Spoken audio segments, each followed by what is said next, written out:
Okay? It's a symbol of dying and being resurrected, as the Christ was on the cross. We explain why you may sin.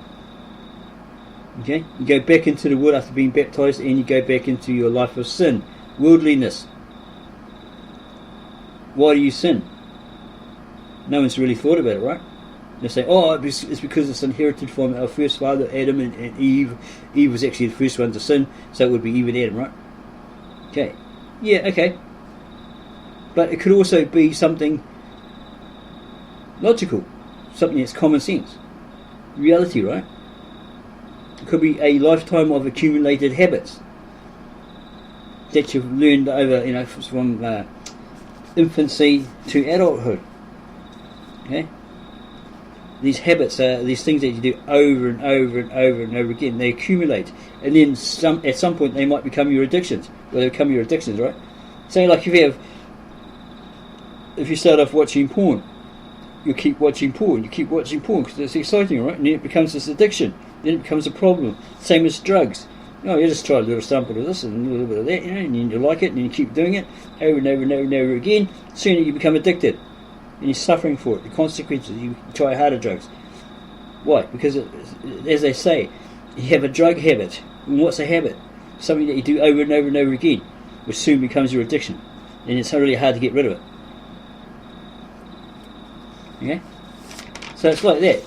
You could say there's sins as well, because you're destroying the temple that's given to you, the body, etc., etc.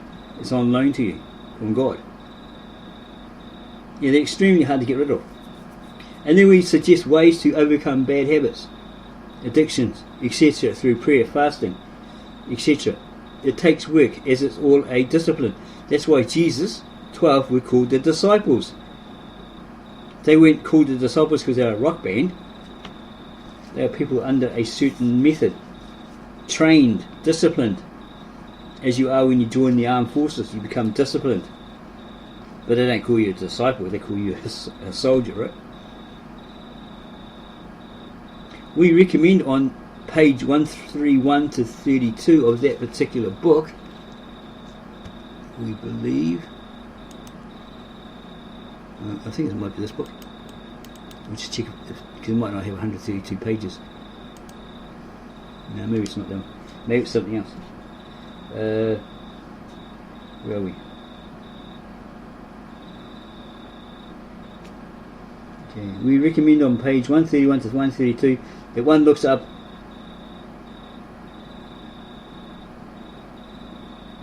all the statements made, do the research, verify the claims made as fact are established facts, make sure they're established facts, that they synchronize, and you don't. Yeah, we said because in this comment it said that we said, if you're part of the Mormon Church, get out of it because you're going to go to hell.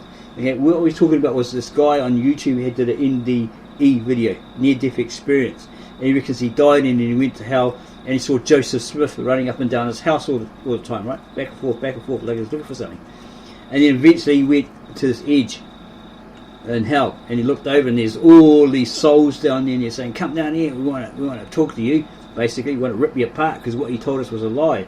Okay, so we just suggested, well, if that's true, this NDE is true, well, you don't want to go there, do you? You don't want to go to hell. Well, that's the stuff. You don't want to get into this Mormon church, this LDS or new one or whatever it is. I can't remember. It's a new one, right? LFDS or something. If that's where you're going to end up, okay, because you've been deceived. Okay, that's all we were saying. Okay, but this video is the guy's video, not ours. We don't really get into the NDE thing. We think a lot of it's hype. Okay, but as we do, we have to prove it. Okay, so yeah, this person's saying that that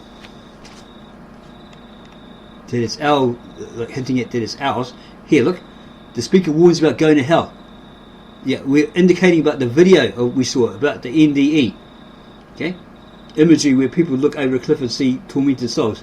Yeah, you don't want to end up there. And then he tries to say it's fear-based, rhetoric. It's common in evangelical polemics.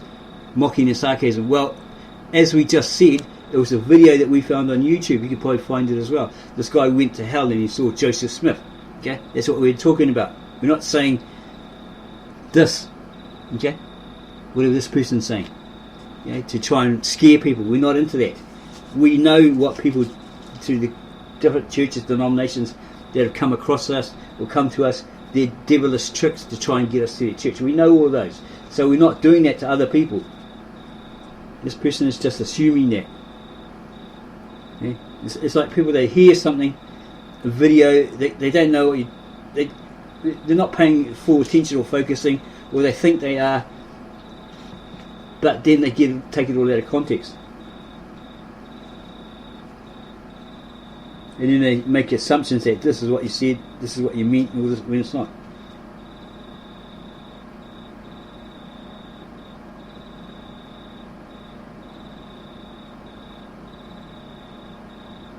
It's this guy's claim, his NDE, his video of his personal NDE experience and what he saw in regard to the LDS prophet Joseph Smith. He claims, not us at the Ministry of the Real Truth, that he saw him in hell. And there's other ones that say they saw Michael Jackson. But what if Michael Jackson faked his death and he's still running around and he gets seen on film, or he comes out and says, oh, I really faked my death? You saw Michael Jackson burning in hell? You must be full of crap. You know? That's what it comes down to, right?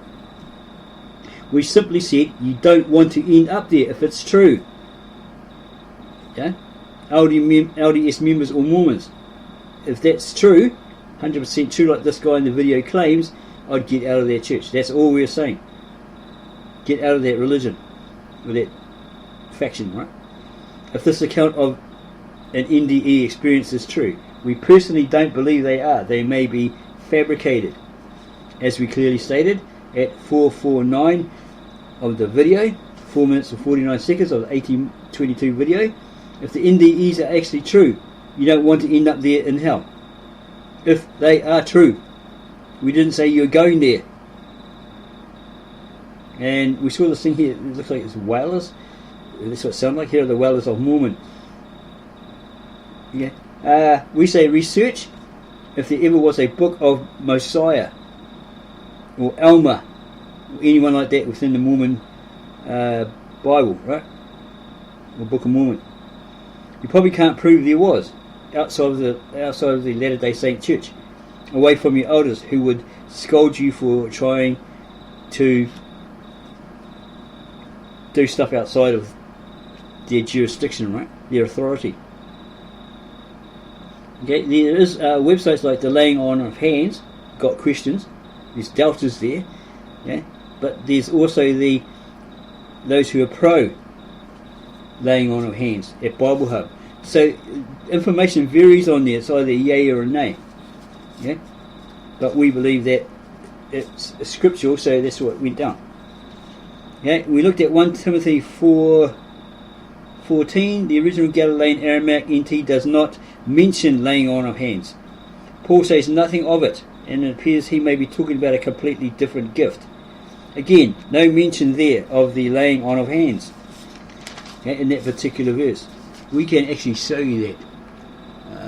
1 Timothy 4:14 from the original ancient Galilean-Aramaic, translated into the nearest English equivalent. So check these other ones. Okay, we'll go back there. That's all good. Okay, where is it? 14. And do not allow the endowment. Okay, what does endowment mean? Act of. 2. Funds or property. 3. A natural gift. That's what it is defined in the English. The ancient Aramaic has idioms or expressions, literal expressions, because they have a different mindset, right? They have an Eastern mindset. So reading this, you might think, oh, this means that, but you may be completely wrong. Okay, it's a completely different meaning. Okay, so do not allow the natural gifts or natural gift vouchsafed you to become old. that which was given to you through prophecy and the ordination of priesthood. What's ordination?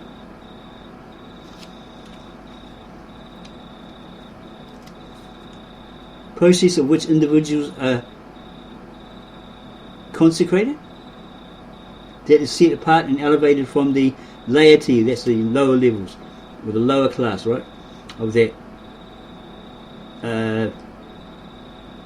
church or denomination, to the clergy, who are authorized to perform various religious rites, etc. So you've got to look at the meaning, the definition of those words to understand it, right? It's even better if you know the original Galilean-Aramaic or Aramaic, modern Aramaic, then you fully get it.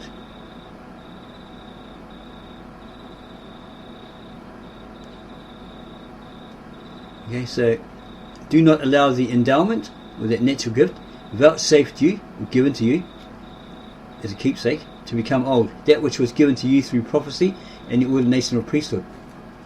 So yeah, that's the steps, from laity to high clergy, the method, right? That's what he's talking about. Analyze these things and live by them, so that these qualities will become a known fact before every human being, that you are who you are. Okay, so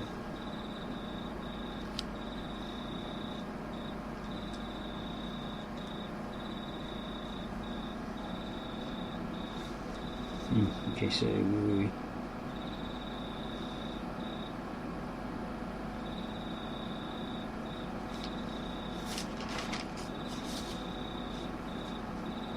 Okay, so yeah, habits that soon become addictions are really hard to get rid of. And then we suggest ways to overcome bad habits, addictions, etc., through prayer, fasting, etc. It takes work as it's a discipline. I've already covered all that. Okay. And about Joseph Smith claiming that he had an ancient Egyptian papyrus with this writing on it. He got it from the catacombs. Okay. These other ones are 1 Timothy 5:22. Neither ordain any human being hastily. Don't be in a rush to ordain them. Nor associate yourself with foreign sins. Guard yourself in purity. And so there's a footnote indicated there, which is 5:23. Literal expression, forthcoming illness, reference to the dedication of the last one. That's not the one. 22. This is 22. 5:22. Literal expression, consecrate the hand to instruct Timothy regarding the selection of priests. That's like blessing, hand of blessing, probably, because it's, as we said, it's a weird Galilean-Aramaic Eastern term, idiom, right? Or way of expressing it. Okay? Consecrate the hand. Don't have the hand of blessing to instruct Timothy regarding the selection of priests, or perhaps give him that blessed hand. Where are we? Yeah. Okay. It says neither, so it means don't. Don't ordain any human being hastily. Don't be in a rush. Guard yourself in purity. Okay? Keep yourself holy, righteous. Okay, so here we have 1 Timothy 4:22, I think it is. Or was it 14? Where are we? 13, 14. Here it says in your Americanized Bible versions, English versions, it says, do not neglect your gift which was given you through prophecy and when the body of elders laid their hands on you. So that is very different to 1 Timothy 4:14 here. Okay? It's very, very different, because that's from the Greek, isn't it? Okay? It's translated from the Greek, not the original manuscripts. Those translations are copies of copies of copies of copies of copies of a copy. not from original manuscripts. Read your introduction of your Americanized Bible versions. It's a revised version from the modern Hebrew, the modern Aramaic, the modern Syriac, the modern Greek, the modern Latin, whatever. Greek, Latin, Greek, whatever. Okay, it's all modern. It's not from the original manuscripts, as they say. Because if it was, then it would be like this, the Tav Asheret, or the Galilean-Aramaic. It would be near exact. The only one that probably would be near exact, if you translated it into the nearest English equivalent, according to Victor E. Alexander, the Aramaic translator, would be Koine Greek, the original ancient. But today you have these modern versions, the derivatives, because these are all dead. Nobody, or very rarely, a person would speak Tav Asheret or the Galilean-Aramaic in the East. They'll be so old and they don't know English, they couldn't translate it for you. But a lot of these are dead languages. So Victor E. Alexander had to find a method, because he was translating from the Urmia, Western Peshitta, from the 1900s. He might have received it as a boy, as a prize at school or whatever, right?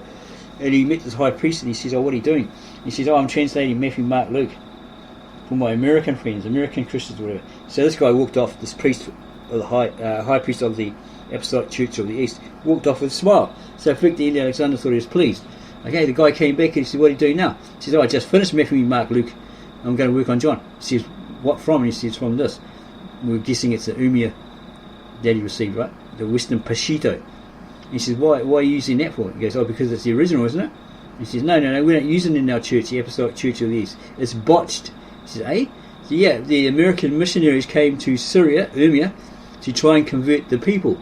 Who's, what they call them, Aturai, Atourai, in Syria, to Western Christianity. They did succeed, but they tried to translate the King James 1611 into Syriac, but apparently either they didn't know the grammar very well or at all, or there was no grammar at the time, so they made a big botch up. So he goes, "Oh damn, all that work for nothing." So this high priest sold him a Bible formatted version of the original manuscripts, the Tav Asheret and the Galilean-Aramaic, as far as we've read. So then he translates from there. But after a year, it wasn't until after a year of depression, because he did all that work, all that effort, and it's like, oh damn, it's not even the original, you know, it's all botched up and stuff. So, oh god, yeah. So he got over himself eventually, and he started translating again, and sort of finished off the. He completed all the Old Testament, as far as we know. No, the Galilean-Aramaic New Testament. He's still working today on the, or supposed to be this year or next year, on the Tav Asheret, the ancient Aramaic. Old Testament. There's still a few books that he hasn't completed because he's been ill and all that sort of stuff, hospitalised, whatever.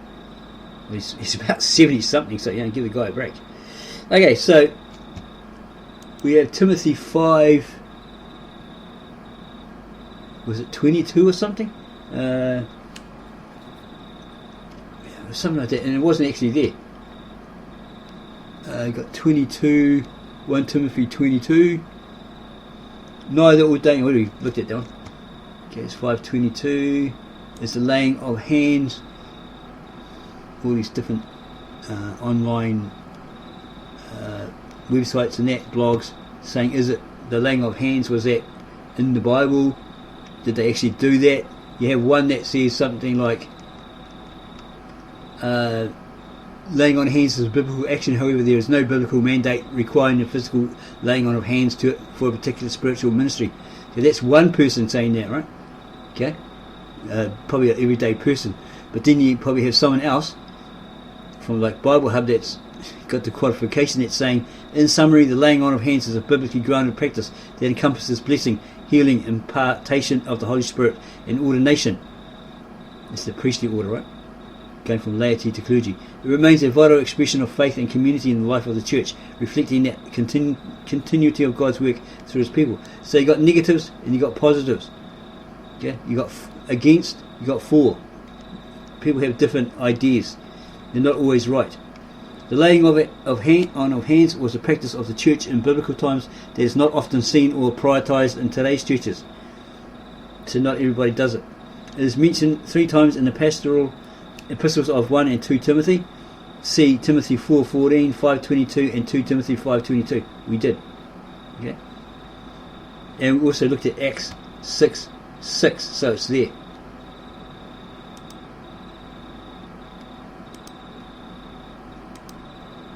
Okay, 6:6. These stood before the apostles, and as they prayed, they laid hands over them. So if it's there, we're not denying that it is, because it's there.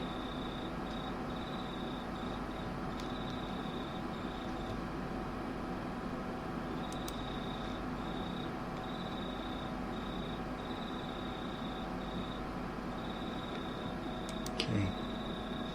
There was one that we had and said 2 Timothy 5, I think it was.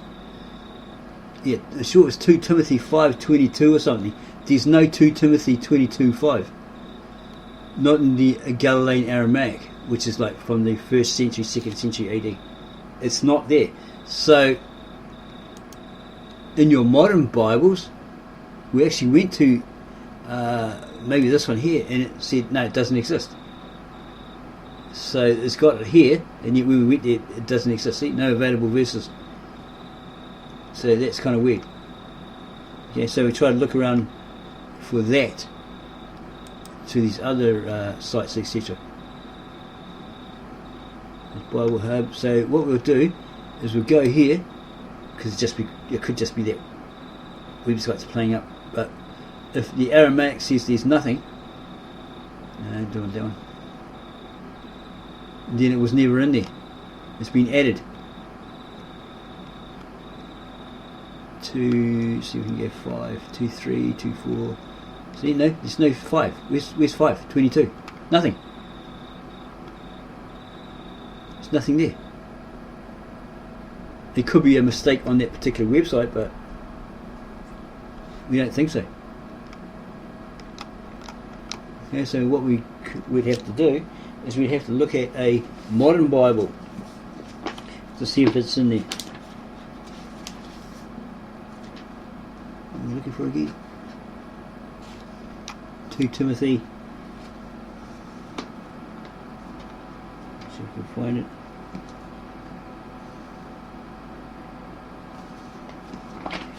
It's best to have a look at the front so we know exactly where we're going.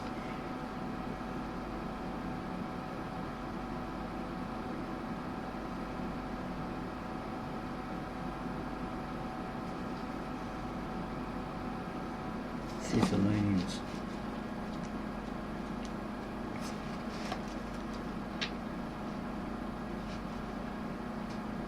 Must be after that. Was it 2 Timothy? Let's have a look here. 2 Timothy. Yeah.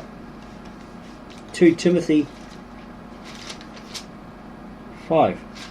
There is no 2 Timothy 5. 22 in the Application Study Bible or any other Bible, modern Americanized English Bible. It's not there. So this here, where it says 2 Timothy 5:22, is incorrect. Okay, we already looked at Acts 6:6, so we're not denying that the Bible says it mentions laying on of hands. So this person has got us totally wrong. Okay, we have proved that this person has made grave mistakes in commenting us and saying this, and this. We've proven them wrong.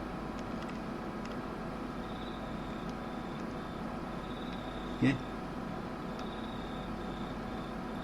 you're making assumptions, presumptions, accusations that we have proven don't stand. You're giving us ratings that are like total rubbish, total junk. Okay? And as we put here, it's all in response to the information found by us and relayed by us through that particular book. The Gospel Principles by the Latter-day Saint Church. It's coming from that book. If there are discrepancies that you have provided with them, if there are discrepancies, provide them, so we can look at your info and adjust all, just if needed, through looking further into the LDS and all your claims made against us. We'll begin by listening to the video we made again, and then give you feedback on what we actually said and why, if we must. Okay? So we have basically covered ourselves with that. We have 5 pages. We could possibly do another video of 5 pages of notes where we just read those out. Yeah, we could probably do that as a part 2 or part 3 or something like that. Okay, so if you enjoyed this video, we really hope you did, that it's really eye-opening to what people try to flip us with, right? There's actually a picture of, in this book somewhere, it's either on this video we're doing, part 3 of this video, right? There's about 3 parts in it, where it says that Joseph Smith saw God and Jesus face to face.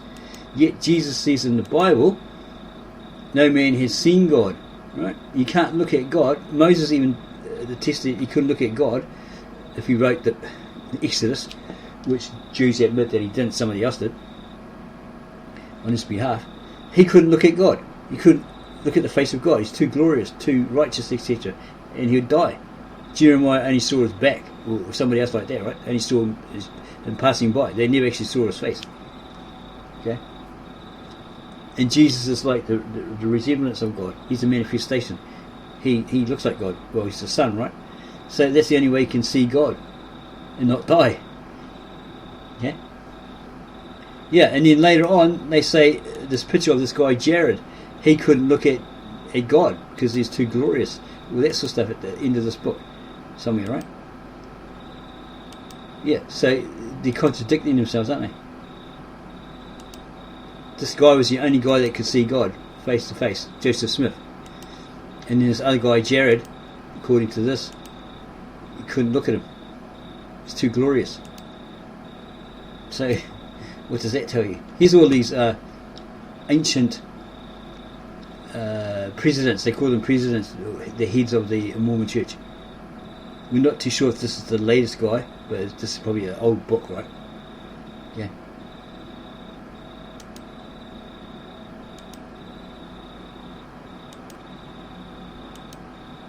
Yeah, there's a lot of bogus, right? Cults out there. There's one in Korea, this guy is trying to get all the money off the students at this university, whatever. And he said, basically he'd replaced Jesus. Jesus stepped down and retired, and he was the next in line or something, and all this sort of rubbish. You got to be wary of those things. We come across people that supposedly Christian, and they say, oh yeah, we were all angels once, but got booted out, and we're trying to get back in there again. It's not scriptural. You got to be very discerning. You know. We remember reading years ago, if you're not getting it in the neck, well, you're doing something wrong, right? And we constantly get it in the neck, because the truth's a two double-edged sword, right? And it cuts to the very bone, the very marrow. We have talked to a person that studies a master's degree in what's it called, cognitive therapy and stuff. We asked them, why do people, when we're having a good conversation, about the Bible or whatever, they suddenly turn on us and they get really angry, start calling us Satan and all this sort of stuff? Oh, it's because of their neuro wiring, the cognitive wiring, and all this sort of stuff. Like you've touched on something that they got upset over. They believe it to be true, and you've like shattered their ego, so they got to come back at you like that. It's one of those human things, right? Yeah, spent a lot of time with people and getting on really well. Christians, whatever. Never had any problems with Muslims or Jews, mainly modern day Christians, right? They get all anti. Start calling you Satan and you're of the devil, or what you read is of the devil, or your house is of the devil, or this sort of rubbish, because you're not conforming to their dictates. Yeah. It's all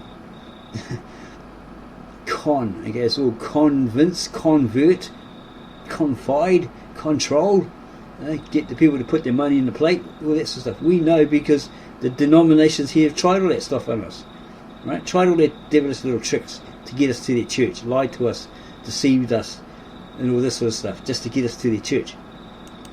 And we went to another one, and they said, we're not like that, and they were exactly the same. Went to another one, checked that out on the way to somewhere, right? No, those guys are really bad, we're not like that. And they were exactly the same. They're all the same. Yeah. Here we go, here's the picture.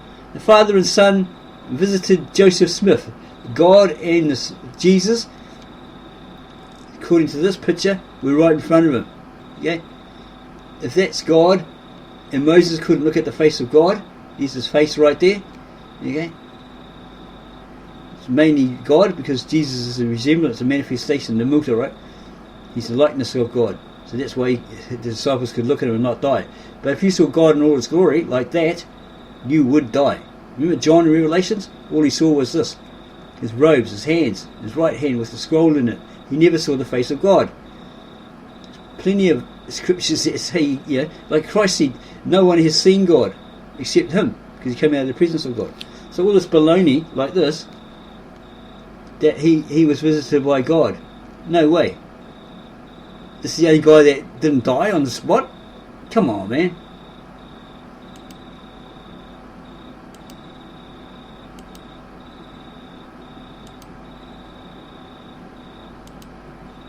And there's another picture here somewhere of this guy Jared that couldn't handle the glory of God, so he put his hands over his eyes. It's right at the end here somewhere. So yeah, it's a contradiction, isn't it? You've got nothing against these Mormons. What they do is what they do, what we do is what we do. But that's why we call it the ministry of the real truth. We're looking at all of them and exposing them. Okay? Are they telling the truth, or are they telling a load of rubbish? That's what it's all about. Here we go. The brother of Jared had such great faith that he saw the finger of the Lord. That's all he saw was the finger. But obviously it was so glorious or whatever. Right? The finger of God that he had to cover his eyes. Yeah? And that's probably why he only saw the finger. Yeah? Like Moses saw the hand of God writing the tablets. Commands on the tablets. And the people, they said, oh yeah, he's seen God. Not meaning the Israelites saying, he hasn't looked at God eye to eye, he's just been in the presence of God. See, that's the Eastern mindset, very different to the Western mindset. If the Western Christians saw that, they say, yeah, that's proof that he saw God face to face. No, it isn't. The people in the Israelites saw he had white hair, his face had changed, meaning that he'd been in the presence of God, and that's how they knew he had, because his hair turned white. So it's completely different meaning, right, between the Eastern manuscripts and today's modern Americanized English Bible versions. So if you really like that we've exposed this or brought this to your attention, give us a like, subscribe to our channel, don't forget to add comments underneath, and we'll get back to you on those as soon as we can. And then go share this with all your family, friends and others. It's a real eye opener, we believe. Got some people in the background here nodding. Yep. They never knew this stuff, right? But we've gone through the whole thing of this comment, and we've basically torn this person apart without reply. Yeah, they got no leg to stand on, literally. Okay, so yeah, we'll just leave it like that. Okay. It made us think. We appreciate his comment, or that person's comment. It really makes us think. It makes us want to do the research, like etc. Look into the facts, establish the facts. Look into the evidence, establish the evidence is evident, etc. And then behind the scenes, look behind the scenes for any dirt. It's called investigative journalism.